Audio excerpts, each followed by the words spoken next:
आज का मुसलमान ये सोच रहा है कि जितना इस्लाम से करीब जाएंगे उतनी बेचैनी बढ़ेगी, जितना इस्लाम से करीब जाएंगे इतनी बेकारी बढ़ेगी, जितना इस्लाम को फॉलो करेंगे जमाने के अंदर बैकवर्ड तस्वुर किए जाएंगे। तो मैं आपसे अर्ज करूंगा कि ये खाम ख्याली है। तारीख तो ये बताती है कि इस्लाम के मानने वाले जब इस्लाम के दामन को मजबूती से थामे रखे तो अल्लाह ने वो उरूज अता फरमाया कि दुनिया उसकी मिसाल पेश करने से कासिर है। इस्लाम उठाने के लिए आया, इस्लाम इज्जत देने के लिए आया, इस्लाम सुकून देने के लिए आया, इस्लाम कामयाबी देने के लिए आया। जिस मजहब की ताकत का आलम ये हो कि सिर्फ जमीन ही पर नहीं आखिरत में कामयाबी अता करे, क्या वो मजहब ऐसा नहीं कि उसको सही तरीके से थाम लिया जाए तो अल्लाह उन थामने वालों को दुनिया में इज्जत न अता फरमाए। आज उम्मत के मसाइल पर जब जब गुफ्तगू होती है तो दानिशवराने कौम व मिल्लत चंद नुकात को लेकर के मार्केट में आते हैं और वो ये कहते हुए नजर आते हैं कि उम्मत का सबसे बड़ा मसला इस वक्त जहालत है, उम्मत का सबसे बड़ा मसला बेरोजगारी है, उम्मत का सबसे बड़ा मसला इकोनॉमिकल वीकनेस है और हमें इसको खत्म करने और दूर करने के लिए जिद्दोजहद करनी चाहिए। लेकिन मैं जब मदीने के ताजदार अरवाहुना फिदाहु सल्लल्लाहु अलैहि वसल्लम की हयात तैयबा पढ़ता हूं और जब गौर करने की कोशिश करता हूं कि अल्लाह अज़्ज़ व जल्ल के प्यारे हबीब सल्लल्लाहु अलैहि वसल्लम इस फर्शे गीती पर तशरीफ लाए तो क्या हुजूर बेरोजगारी मिटाने के लिए तशरीफ लाए?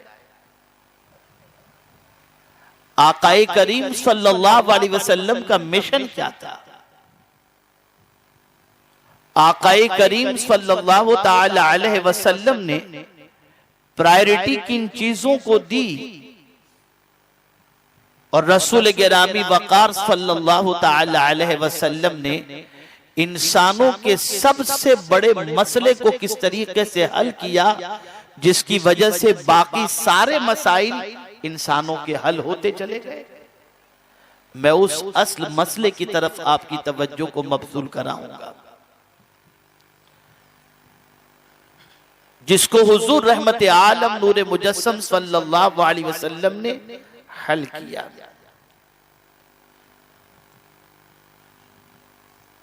आज भी अगर सोसाइटी की सिचुएशन देखी जाए तो शायद ही कोई मां ऐसी होगी जो अपनी औलाद के मुताल्लिक फिक्रमंद न हो, शायद ही कोई समझदार मुआशरे का ऐसा हो जो अपनी सोसाइटी के नौजवानों से मुताल्लिक फिक्रमंद न हो। पहले कहीं इक्का दुक्का कोई वाकया होता था, अब तो आलम ऐसा है कि हर जगह ये वाकयात रूनुमा हो रहे हैं कि जिसकी वजह से इंसान का सर शर्म से झुकता चला जाता है। वजह क्या है? सबब क्या है? और रसूल गिरामी वकार सल्लल्लाहु ताला अलैहि वसल्लम ने इंसान के सबसे असल मसले की तरफ जो तवज्जो फरमाई वो असल मसला कौन सा है? ये सारी बेराहरवी जो आज मुआशरे में नजर आ रही है, ये सारी बेचैनियां जो आज सोसाइटी में नजर आ रही हैं, उसी असल मसले को भूल जाने की वजह से। मेरे प्यारे आका सल्लल्लाहु ताला अलैहि वसल्लम के प्यारे दीवानों, इस उम्मत का असल मसला क्या है? इस उम्मत का असल मसला ये है कि ये उम्मत अपनी इब्तिदा भी भूल चुकी है और अपना अंजाम भी भूल चुकी है।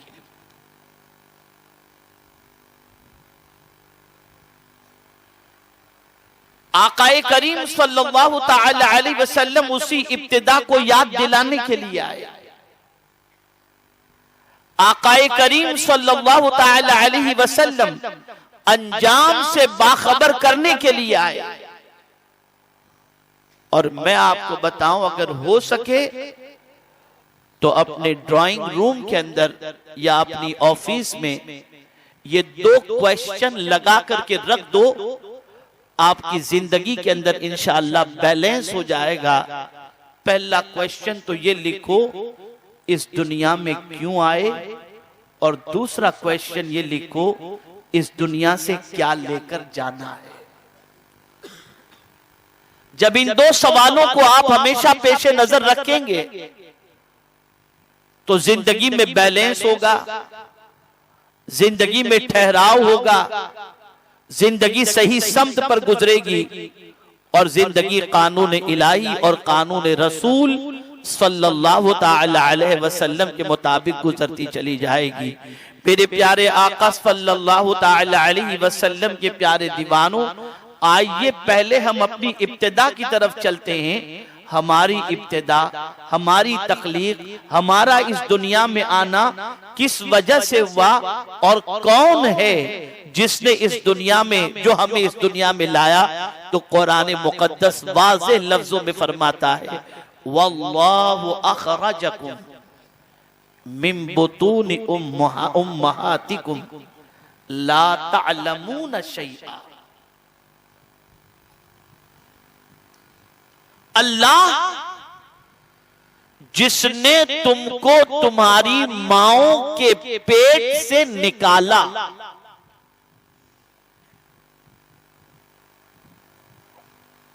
दुनिया का कोई सर्जन, कोई डॉक्टर, कोई स्पेशलिस्ट हतमी तौर पर यह कह ही नहीं सकता कि बच्चे की विलादत इतने बजकर इतने मिनट पर होगी, चाहे ऑपरेशन करने वाला कोई सर्जन ही क्यों न हो। कॉन्फिडेंशियली कोई नहीं कह सकता, इसलिए कि मेरे करीम ने फरमाया कि अल्लाह अज़्ज़ व जल्ल जो है वही तुम्हारी माओं के पेट से तुम्हें निकालता है। और फिर उसने इस जुमले के जरिए इंसान को उसकी औकात याद दिला दी। ला तअलमून शैआ, तुम कुछ नहीं जानते थे। एक पैदा होने वाला बच्चा किसी चीज की तमीज नहीं रखता, अंगारे की तरफ बढ़ता है, चमकती हुई चीज की तरफ बढ़ता है। लेकिन मेरे प्यारे आका सल्लल्लाहु ताला अलैहि वसल्लम के प्यारे दीवानों, आकाए करीम सल्लल्लाहु ताला अलैहि वसल्लम उसी इंसान को सबक याद दिला रहे हैं, ऐ रूए जमीन पर बसने वाले इंसानों, जिसने तुम्हें पैदा किया, तुम्हारी माओं के पेट से जिसने तुम्हें निकाला, जब तुम कुछ नहीं जानते थे, तो ऐ अल्लाह के बंदो, जिसने निकाला है अब तुम्हारी जिम्मेदारी बन जाती है कि उसी की फरमा बरदारी करो और उसी की इताअत के अंदर अपनी जिंदगी के लम्हात को गुजारते रहो। तुम अपना पहला दिन क्यों भूल जाते हो? तुम इस दुनिया में आने वाला वक्त क्यों भूल जाते हो? तुम इस दुनिया में आए थे कितने मजबूर थे, तुम इस फर्शे गीती पर आए थे कितने मोहताज थे, तुम जब जमीन पर कदम रखे थे तुम्हारा हाल कितना मफलूक था। हाथ थे पकड़ने की ताकत नहीं थी, ज़बान थी बोलने की कुव्वत नहीं थी, पैर थे चलने की ताकत नहीं थी, मुंह था खाने की सलाहियत नहीं थी। अरे नादानो जरा ये बताओ, ऐसी सिचुएशन के अंदर तुम्हारी परवरिश किसने की? खालिक़े अर्दो समा ने तुम्हें पाला है। इसीलिए एक बुजुर्ग बड़ी प्यारी बात फरमाते हैं कि बड़ा होकर जितने मजे से इंसान नहीं रहता, उतने मजे से बचपन में वो रहता है। बड़ा होकर हाथ काम कर रहा है लेकिन उतने इत्मीनान से नहीं है। पैर काम कर रहे हैं उतने इत्मीनान से नहीं है, जबान काम कर रही है उतने इत्मीनान से नहीं है। लेकिन बचपन का आलम यह है, आज तो जवानी में ठोकर लगे तो कोई उठाए या न भी उठाए, आज अगर भूख लगे तो कोई खिलाए न भी खिलाए, आज अगर इंसान रोए तो कोई उसके आंसू पर नजर करे या न भी करे। लेकिन कुर्बान जाइए, जिस वक्त हमारा बचपना था, जिस वक्त हम छोटे थे, बच्चे थे, तो मेरे करीम ने हमारे पालने का और हमारी परवरिश का ऐसा एहतमाम किया था कि माँ गोद में लेकर घूम रही है, माँ जबरन खाना खिला रही है, माँ तुम्हारी निजासत को साफ कर रही है, माँ तुम्हारा ख्याल कर रही है, भाई तुम्हारा ख्याल कर रहा है, बाप तुम्हारा ख्याल कर रहा है। और गलती से अगर तुम खिड़की पर पहुंच गए और किसी अजनबी ने भी देख लिया तो तुम्हें छोड़ेगा नहीं, तुम्हारी हिफाजत के लिए वो दौड़ पड़ेगा। इसलिए कि ये परवरिश का एहतमाम परवरदिगार जल्ल जलालहू ने फरमाया है।